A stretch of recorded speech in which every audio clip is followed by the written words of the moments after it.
Parte da Agrigento questo messaggio di pace, come lei ha detto nella sua conclusione di questo ricevimento?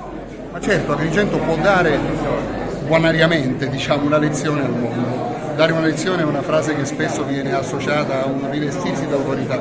Invece con umiltà, la gente di Agrigento e i popoli del mondo che confluiscono ad Agrigento per la sagra del manto del fiore, e sottolineo sagra che è il termine antico, danno una lezione pacifica e affettuosa, che è questa: le differenze sono motivo di attrazione fra le persone e non di conflitto. Noi siamo qui a guardare popoli diversi, con costumi, danze, musiche diverse, e ne siamo affascinati.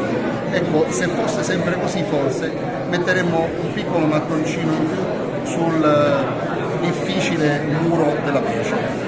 Un momento importantissimo per il Manto del Fiore, lo scambio di voli tra l'amministrazione comunale, tra la prefettura e il Fiore. Diciamo che è un momento esaltante e con le parole di Sua Eccellenza il Prefetto veramente si conferma che il messaggio che abbiamo voluto mandare con questo programma, declinando la parola pace in 1000 soluzioni artistiche, vuol dire che è arrivato, è stato compreso.